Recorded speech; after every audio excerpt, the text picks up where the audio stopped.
Assalamualaikum Motivers, salam sejahtera untuk kita semua. Berjumpa lagi bersama saya Hamri Gusman. Kali ini saya ada di suatu tempat yang sangat menakjubkan sekali ya. Motivers, mungkin Motivers latar belakang saya sudah bisa menebak. Ayo, di mana saya? Saya sekarang ada di Tugu Pemancar, Kota Jayapura, Papua. Wow, keren banget ya. Dari ketinggian sekian puluh meter ya di atas permukaan air laut, kita bisa menikmati keindahan Kota Jayapura, Motivers ya.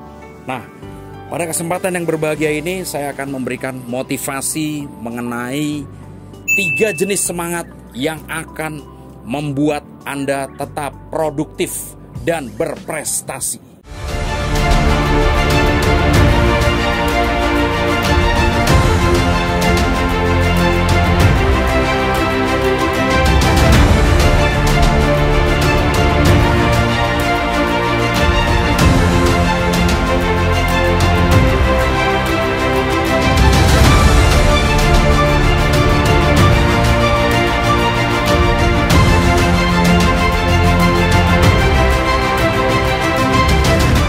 Sebelum kita lanjutkan, silakan pencet dulu tombol subscribe, like, and share ya. Jangan lupa, bahaya itu kalau lupa.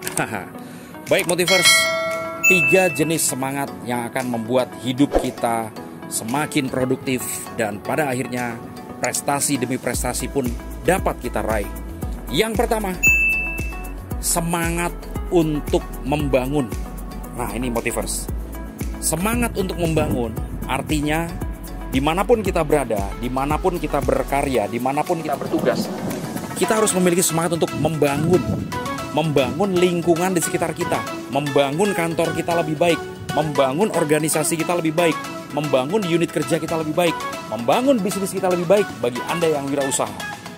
Ya, jangan sampai Anda mengeluh, waduh, saya ditempatkan di Papua, waduh, saya ditempatkan di Aceh, waduh, saya ditempatkan di Manado, ya mungkin ujung timur, ujung barat, ujung utara.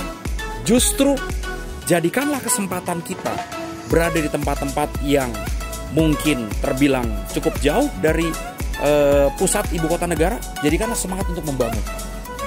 Motivers, kita tidak pernah tahu sampai kapan kita bertugas di sini, sampai kapan kita berkesempatan untuk dipercaya memegang amanah di sini, sampai kapan kita diberikan mandat di sini. Oleh karena itu, manfaatkanlah waktu yang ada, yang tersisa bagi kita untuk membangun. Kalau Anda hanya menghabiskan waktu untuk mengeluh, maka Anda tidak akan menghasilkan apa-apa. Anda tidak akan diingat orang. Wah, si A ini selama tugas di Papua kerjanya cuma ngeluh, nggak punya karya, nggak produktif, bisanya cuma sambat terus.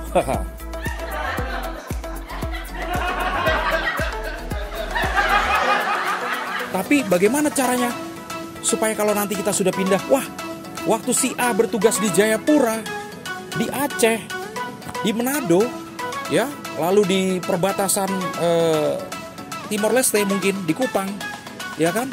Si A ini pernah membuat suatu ide dan membuat suatu program loh, terobosan loh, sehingga sekarang si A sudah pindah dari sini, tapi karyanya masih ada. Dan kita semua ini mendapatkan manfaat sejak si A datang ke sini. Nama Anda akan dikenal. Dan tentu saja Anda akan meninggalkan amal yang baik, amal jariah, dan bisa diteruskan, dinikmati oleh penerus-penerus Anda nanti di tempat itu. Jadi Motivers, tidak ada waktu untuk mengeluh. Bangunlah diri kita, bangunlah unit kerja kita, bangunlah organisasi kita untuk menjadi lebih baik. Ya, tidak ada waktu untuk mengeluh. Yang kedua, semangat untuk berinovasi. Motivers, membangun tanpa inovasi bisa Anda bayangkan tentunya tidak akan bisa kita membuat suatu terobosan yang mengubah hajat hidup masyarakat, suatu terobosan yang akan mengubah pola pikir masyarakat atau pola pikir lingkungan pegawai kita dan lain sebagainya.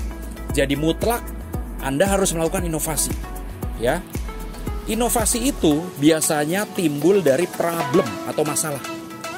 Masalah apa yang ada di kantor kita, itu adalah peluang pintu masuk inovasi. Sebagai contoh, ya, waduh ini pegawai di kantor kita selalu telat ini. Masuk jam 8, ada flexi time 30 menit, tapi rata-rata jam 9 baru masuk. Aduh ya, berarti Anda kesempatan untuk membuat inovasi. Usulkanlah inovasi bagi pegawai yang bisa datang tepat waktu, maka akan mendapatkan reward. Dan bagi yang telat, maka yang paling telat akan dapat punishment. Tapi punishmentnya berdasarkan kesepakatan bersama. Nah, itu inovasi untuk SDM, kedisiplinan. Nanti ada inovasi untuk pelayanan publik, ya. Bagi customer yang datang, nanti akan diberikan pelayanan, akan diberikan pendampingan, atau akan diberikan fasilitas-fasilitas khusus. Nah, itu inovasi-inovasi, ya. Atau Anda punya inovasi yang belum pernah dilakukan oleh unit-unit kerja yang lain, Anda bisa melakukan, ya. Inovasi-inovasi agar customer puas, inovasi agar stakeholder puas, agar unit kerja Anda lebih dikenal. Kenapa kalau dikenal? Kalau dikenal bisa lebih banyak berkontribusi bagi masyarakat. Jadi berpikirlah yang inovatif, ya. Kegiatan apa, program apa yang tadinya hanya menghabiskan anggaran saja, yang penting terserap, tapi sekarang output dan outcome-nya lebih banyak. Biasanya Anda punya anggaran 50 juta, outputnya 100 orang, dengan inovasi 50 juta outputnya bisa 1000 orang. Ya, Anda bisa merekrut kader, Anda bisa membentuk duta, Anda bisa membuat lomba-lomba, ada lomba film pendek, KIE Pangan Aman, ada lomba TikTok, ya kan? Ada lomba-lomba yang lain. Yang jelas silakan berinovasi. Masyarakat itu pada dasarnya ingin bekerja sama dengan instansi pemerintah ataupun swasta.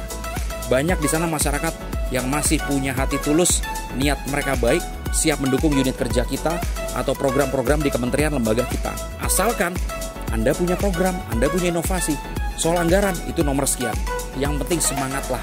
Kalau bisa 1 bulan ada 1 inovasi. Nah, coba dipikirkan. Kalau Anda punya niat 1 bulan 1 inovasi, maka unit kerja Anda akan berubah. Karir Anda pun akan meningkat, ya. Dan yang terakhir, Motivers, yang ketiga adalah semangat untuk berbagi, ya. Anda punya semangat untuk membangun, Anda punya semangat berinovasi, tapi kalau Anda tidak punya semangat untuk berbagi, Anda hanya akan jadi pribadi yang selfish, egois, dan itu bahaya. Orang pintar itu bisa dididik, bisa diciptakan, ya. Tapi kalau orang yang bersemangat, orang yang tulus, dan orang yang mau berbagi, itu yang jarang. Maka Anda jadilah pribadi yang jarang. Kalau Anda hanya mengikuti orang-orang lain, pribadi yang rata-rata, waduh itu banyak. Ya begitu-begitu saja hidupnya. Tapi Anda punya semangat berbagi. Sehingga apa? Anda bisa memaklumi kesalahan teman-teman Anda, anak buah Anda, staf Anda, bahkan atasan Anda. Bisa dimaklumi karena ingin berbagi. Orang yang ingin berbagi itu berarti tangannya di atas. Dia tidak mengharapkan, tidak selalu tangannya di bawah, tapi tangan di atas.